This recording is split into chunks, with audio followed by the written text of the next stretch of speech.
الحمد لله نحمده ونستعينه ونستغفره ونؤمن به ونتوكل عليه ونعوذ بالله من شرور أنفسنا ومن سيئات أعمالنا من يهده الله فلا مضل له ومن يضلله فلا هادي له ونشهد أن لا إله إلا الله وحده لا شريك له ونشهد أن سيدنا ومولانا محمدا عبده ورسوله صلى الله عليه وعلى آله وأصحابه أجمعين أما بعد فأعوذ بالله من الشيطان الرجيم بسم الله الرحمن الرحيم سبحان الذي أسرى بعبده ليلا من المسجد الحرام إلى المسجد الأقصى الذي باركنا حوله لنريه من آياتنا إنه هو السميع البصير. وقال رسول الله صلى الله عليه وسلم اللهم بارك لنا في رجب وشعبان وبلغنا رمضان.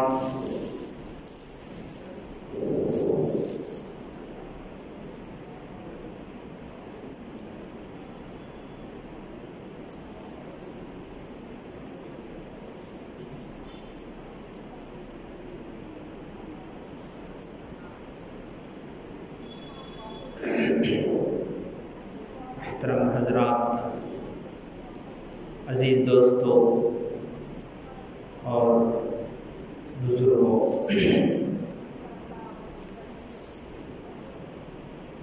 ہم لوگ جمعے کی نسبت پر دین کی باتیں سننے کے لیے، قرآن کی باتیں سننے کے لیے جمع ہوئے ہیں۔ اس دور میں یہ بھی بہت بڑی نعمت ہے، دین کی باتیں سننا اور سنانا، یہ بہت بڑی نعمت ہے۔ سنانے والے بھی غنیمت ہے، سننے والے بھی غنیمت ہیں، ورنہ آج کل دین کی باتوں کو کوئی ویلیو نہیں دیتا۔ دین کی باتیں ان کی کوئی اہمیت نہیں ہے۔ آج کل سنیما کی باتیں بہت غور سے سنتا ہے، پیپر میں سنیما کے بارے میں آیا تو بہت غور سے پڑھتا ہے کہ اس میں کتنے ہیروئن ہیں، اس میں کیا کیا خصوصیتیں ہیں، سنیما کے اندر کتنے فیٹ ہیں، کتنے گانے ہیں، اور کون سا گانا سب سے اچھا ہے، سپر ہٹ کون سا ہے۔ اس میں گانے تو بہت سارے ہوتے ہیں، بغیر گانے کے سنیما ہوتا کیا؟ بغیر گانے کے سنیما ہوتا نہیں ہوتا۔ تو سنیما کے اندر کون سا گانا ہٹ ہے، اس کو پیپر میں اگر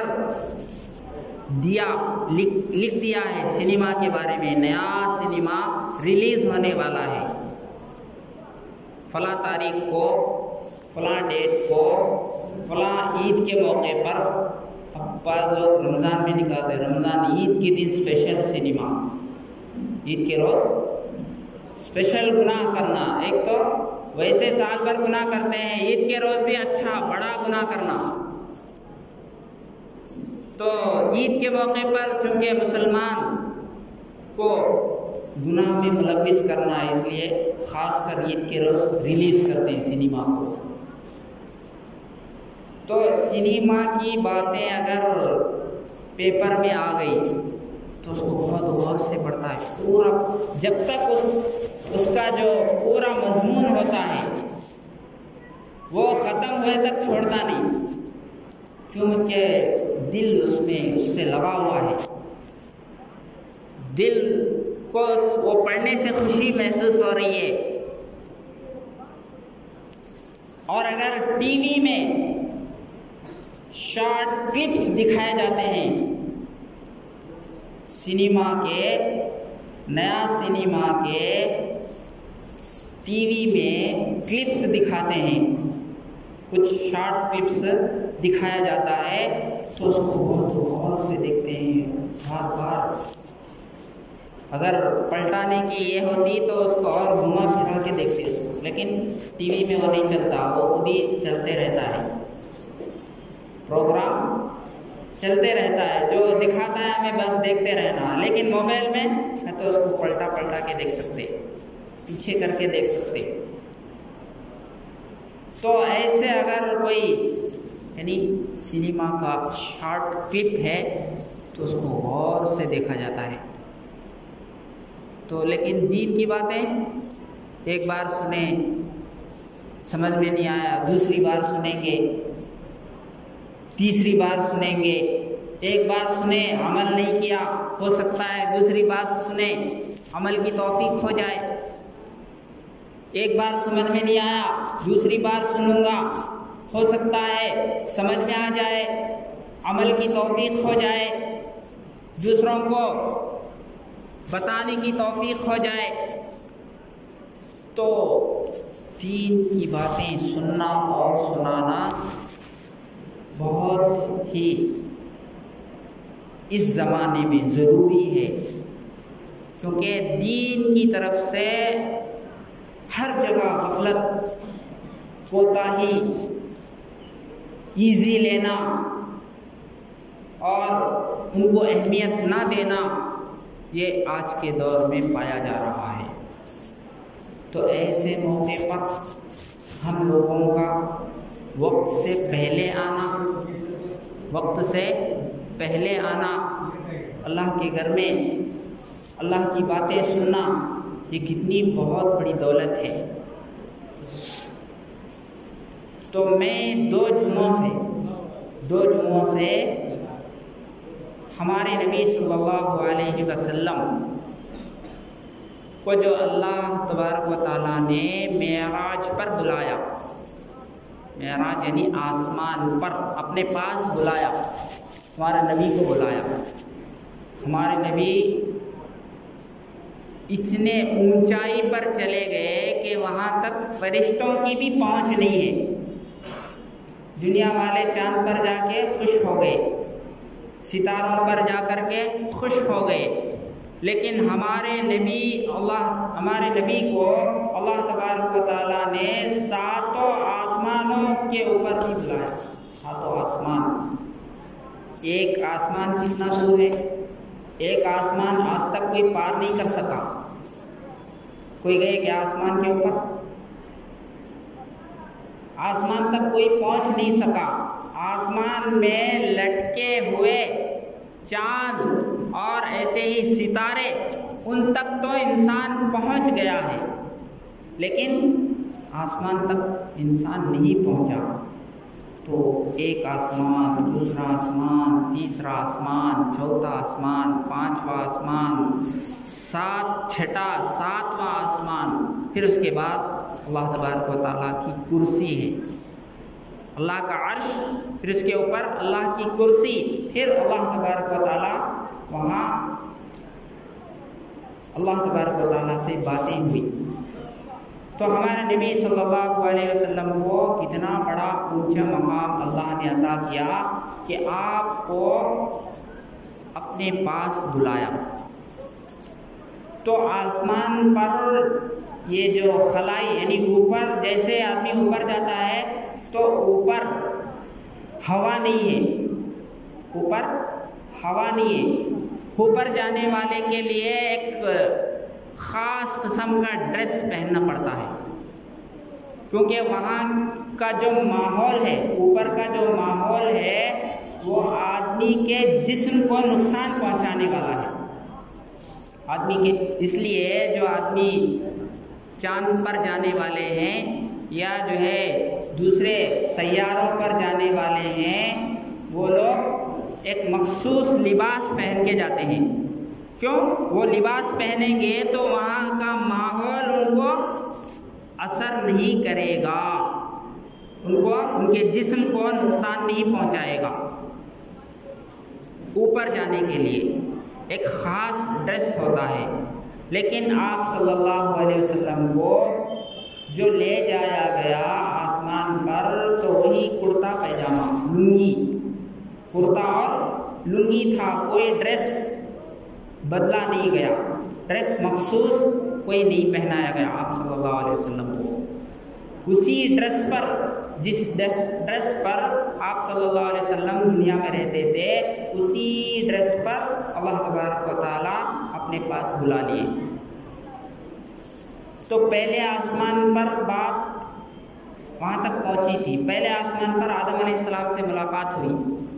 آدم علیہ السلام ویلکم کیے اور مبارکبادی دی، یعنی دعائیں دی کہ اللہ تم کو اچھا رکھے.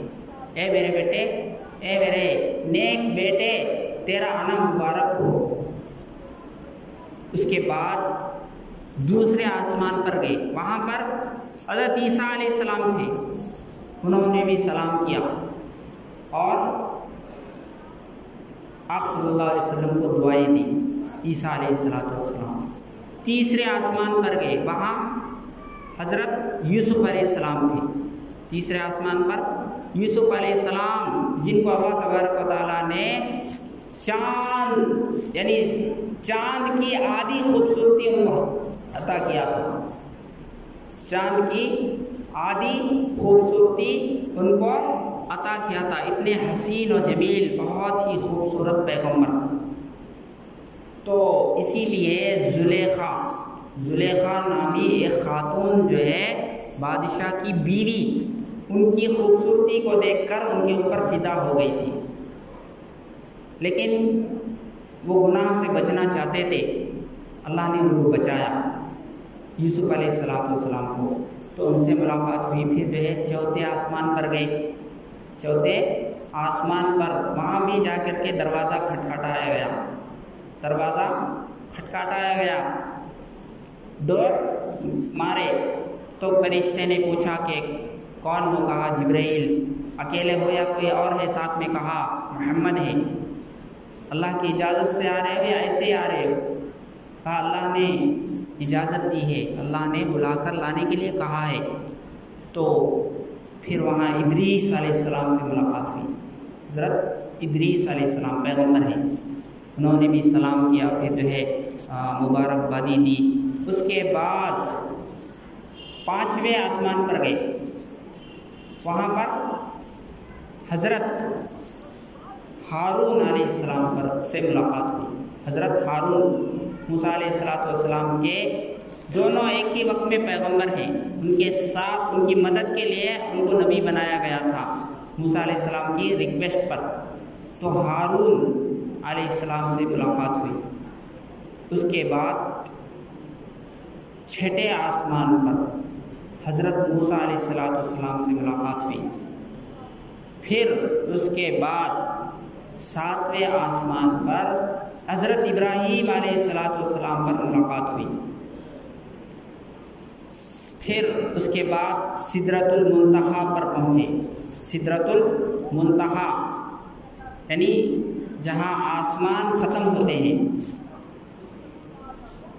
ابراہیم علیہ السلام جہاں بیٹھے تھے وہاں پر بیت المعمور ہے.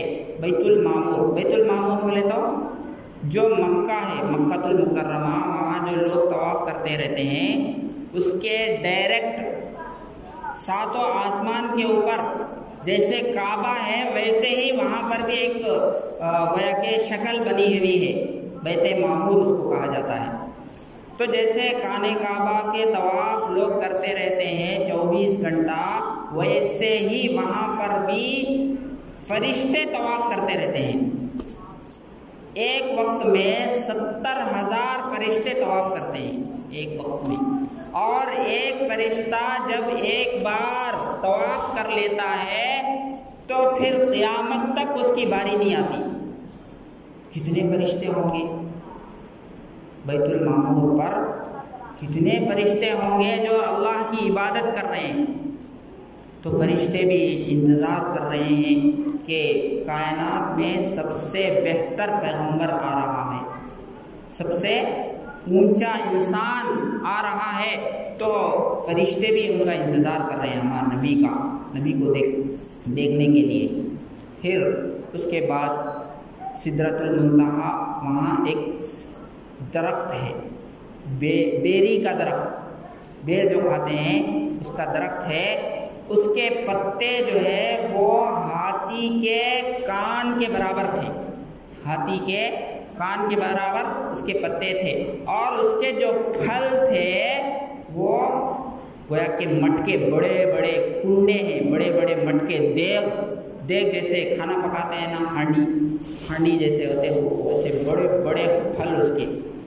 اس کے بعد اس کی خوبصورت منظر حضور صلی اللہ علیہ وسلم نے دیکھا، یعنی وہ جھاڑ کا کلر عجیب کلر سے وہ مزین تھا، اتنا خوبصورت تھا کہ حضور صلی اللہ علیہ وسلم کہتے ہیں کہ میں اس کی خوبصورتی بیان ہی نہیں کر سکتا، یعنی اس کی خوبصورتی، اس کی بیوٹی کو بیان کرنے کے لیے میرے پاس الفاظ ہی نہیں ہے، اتنا خوبصورت درخت ہے وہ سدرۃ المنتہا، عند سدرۃ المنتہا۔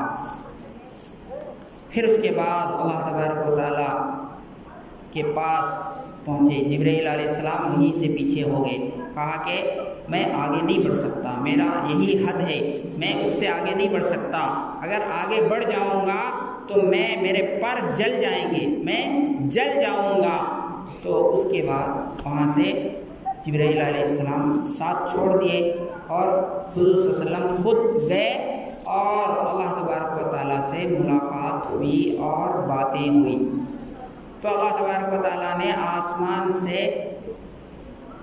آسمان کا پورا سیر کرایا، جنت جہنم ساری چیزیں دکھائی گئی۔ تو آسمان پر جہنم جب دکھایا گیا تو جہنم کے اندر ہونے والے عذابات بھی دکھائے گئے، جہنم کے اندر کیا کیا تکلیفیں ہوتی ہے وہ بھی دکھایا گیا۔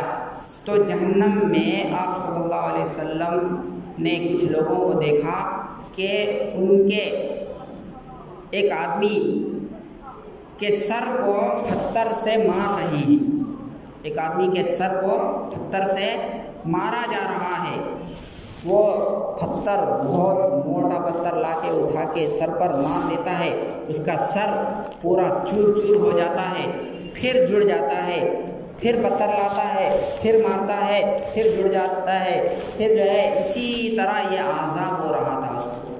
جبرائیل علیہ السلام نے پوچھا کہ اے جبرائیل یہ کیا ہے، یہ کیوں ہو رہا ہے، یہ سزا کیوں مل رہا ہے، یہ آدمی کو ایسا کیوں کیا جا رہا ہے؟ تو جبرائیل علیہ السلام نے کہا کہ اللہ کے رسول، یہ آپ کا وہ امتی ہے جو اذان سن کر کے نماز کے لیے نہیں اٹھتا تھا، اذان سن کر کے، فجر کی اذان سن کر کے اس کا سر تکیے سے نہیں اٹھتا تھا، نماز پڑھنے کے لیے اس کا سر بھاری ہو جاتا تھا، اس اللہ کے سامنے جھکنے کے لیے یہ سر نہیں اٹھتا تھا، اس لیے اس کو یہ سزا مل رہی ہے، نماز نہیں پڑھتا تھا۔ تو دیکھیں ہمیں اپنا حساب کرے کہ ہمارا کیا حال ہوگا، ہم کتنی نمازیں پڑھ رہے ہیں، ہمارے سروں کو کتنا مارا جائے گا، ہم معمولی پولیس کی لاٹھی کو برداشت نہیں کر سکتے، ہم کوئی راڑ لگ گیا، کوئی مار لگ گیا تو چیختے ہیں، چلاتے ہیں، لیکن وہاں قیامت میں فرشتہ جب بڑا پتھر اٹھا کر لا کر کے ہمارے سر کو مارے گا اور چور چور کرے گا تو اس وقت ہمارا کیا حال ہوگا؟ کیا ہم اس کو برداشت کر سکتے ہیں؟ لیکن اکثر لوگ دیکھیے بے نمازی نماز کی طرف توجہ. کچھ لوگ ہیں جمعہ پڑھتے ہیں، صرف جمعہ. کچھ لوگ ہیں 2-3 نمازیں پڑھ لیتے ہیں. کچھ لوگ ہیں بالکل نماز ہی نہیں پڑھتے، کبھی نہیں پڑھتے. عید بھی جو ہے مشکل سے ہو جاتی ہے ان کی ادھر ادھر کرنے میں.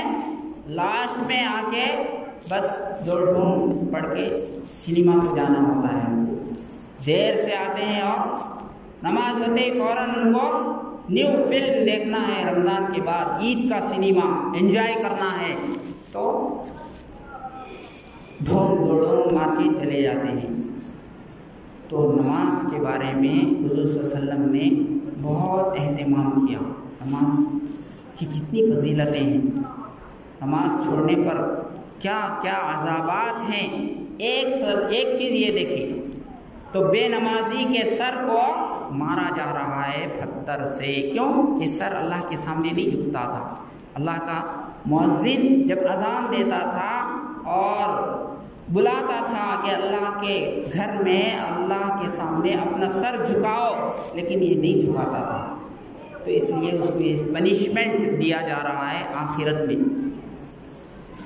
اور کچھ لوگوں کو دیکھا کہ ان کے پاس ایک خوشبودار کھانا رکھا ہوا ہے، بالکل بریانی پکی ہوئی ہے، بہت خوشبو آ رہی ہے، بہت اسمیل آ رہی ہے اور بہت ہی ٹیسٹی معلوم ہو رہا ہے. ایسا چاہتا ہے کہ اس کو کھا لوں. اس کی خوشبو سن کر کے ایسا جی میں خواہش پیدا ہوتا ہے کہ میں اس کو کھا لوں. لیکن وہ چھوڑ کر کے ایک طرف گوبر رکھا ہوا ہے، ایک طرف گوبر رکھا ہوا ہے، گندا بدبودار کھانا رکھا ہوا ہے. تو وہ خوشبودار کھانا چھوڑ کر کے بدبودار کھانا کھا رہے ہیں. خوشبودار کھانا چھوڑ کر کے، بریانی چھوڑ کر کے بدبودار گوبر کھا رہے ہیں، گندی چیز کھا رہے ہیں. تو حضور صلی اللہ علیہ وسلم نے پوچھا، اے جبرائیل یہ کیا ہو رہا ہے؟ تو جبرائیل علیہ السلام نے کہا کہ یہ آپ کی امت کے وہ لوگ ہیں جو اپنی بیوی کو حلال بیوی رکھتے ہوئے بھی یہ حرام عورتوں سے ملاقات کرتے تھے. حرام اور اپنی بیوی کو ٹائم نہیں دیتے تھے، گرل فرینڈ کو یہ لوگ ٹائم دیتے تھے، اس کے ساتھ وقت گزارتے تھے، اس کے ساتھ یہ ناجائز تعلقات پیدا کیے تھے اور اس کے نتیجے میں ان کو یہ سزا مل رہی ہے، یعنی بدبودار کھانا کھا رہے ہیں.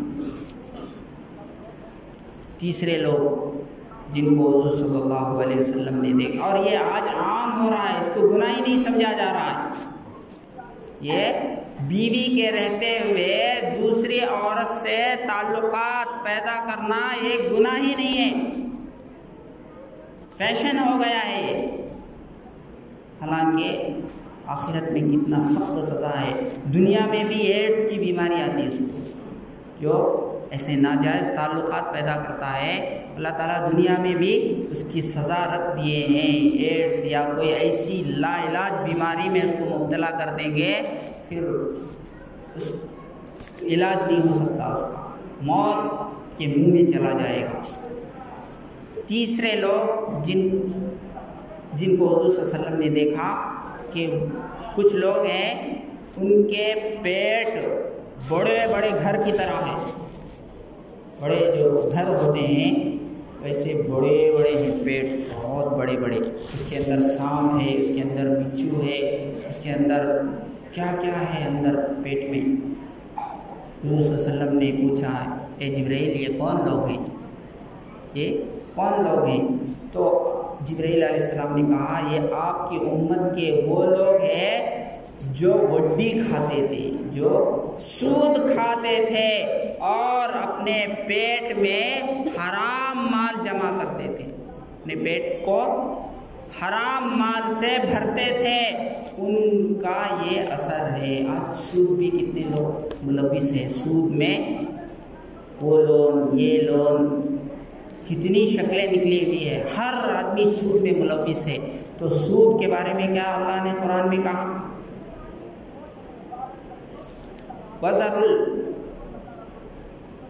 الذین یأکلون الربا اضعافا مضاعفا، جو لوگ بڑا چڑھا کر سود کھاتے ہیں. اللہ تبارک و تعالیٰ فَأْذَنُوا بِحَرْبٍ مِّنَ اللَّهِ، اللہ تبارک و تعالیٰ ایسے لوگوں سے جنگ کرتا ہے، سود خوروں سے لڑائی کرتے ہیں. نہیں، اللہ تعالیٰ خود ان سے لڑنے کے لیے آ جاتے ہیں سود کھانے والوں کے خلاف. تو سود کھانا بہت بڑا گناہ ہے. اور ایک حدیث میں حضور صلی اللہ علیہ وسلم نے کہا کہ ماں سے 36 مرتبہ منہ کالا کرنے کے برابر ہے. ایک بار نہیں، 2 بار نہیں. سود کا اتنا بڑا گناہ ہے. لیکن آج سود عام ہے. گھر کے لیے سود، شادی کے لیے سود، گاڑی کے لیے سود، بزنس کے لیے سود. اس کے علاوہ کوئی راستہ ہی نہیں ہے. حلال کمائی نہیں ہے. حلال راستے ختم ہو گئے ہیں. کما نہیں سکتے، کچھ اور دماغ میں آتا ہی نہیں. بس اٹھے کی لون، سود کو لے لو کاروبار. اب کاروبار بھی ٹف ہوتا ہے. حرام مال لے کر کے کاروبار کرو گے تو نہ اس میں ترقی ہوتی، نہ اس میں تم کو فائدہ ہوتا. نتیجتاً بعد میں لون لیا، وہ قرضے میں پڑ گیا، یہ ہو گیا، وہ ہو گیا، نشٹم ہو گیا. حرام بنیاد ہی، تمہارا بنیاد ہی صحیح نہیں ہے. حرام مال لے کر کے تم جو ہے بزنس کر رہے ہو تو تمہارا ترقی کیسے ہوگا؟ تو رمضان بھی آ رہا ہے، اس لیے اپنے کھانے کو حلال بنائیے. حلال مال سے کھانا کھائیے. حرام مال سے اگر کھانا کھاؤ گے، سود کا، وڈی کا 1 پیسہ بھی اندر جائے گا تو تمہارا روزہ بھی قبول نہیں ہوگا، تمہارا نماز بھی قبول نہیں ہوگا، اور نہ ہی تمہاری کوئی نیکی قبول ہوگی. اس لیے اپنے کھانے کو حلال بنائیں. حلال کھانا کم ہو، تھوڑا ہو، پرواہ نہیں، وہ اس میں بہت برکتیں ہیں. حلال کھانا کھائے گا تو اس کو نیک کام کرنے کی توفیق ملے گی، نماز کی توفیق ملے گی، دین کی محنت کرنے کی توفیق ملے گی، قرآن پڑھنے کی توفیق ملے گی، ذکر کرنے کی توفیق ملے گی. مسجد میں اس کا دل لگے گا. گناہوں سے نفرت پیدا ہوگی اگر حلال کھانا کھاتا ہے. جب حرام کھانا کھائے گا تو پھر جو ہے دین سے نفرت ہو جائے گی، مسجد سے نفرت ہو جائے گی، نمازیوں سے نفرت ہو جائے گی، نیک لوگوں سے نفرت ہو جائے گی. نتیجہ یہ ہوگا کہ نیک لوگ جب دین کی نسبت پر ملنے کے لیے آئیں گے تو ان کو دور سے دیکھتے ہی بھاگ جائیں گے کہ کہیں ہمیں پکڑ نہ لے. تو اس لیے میرے دوستو، ہم سب کو چاہیے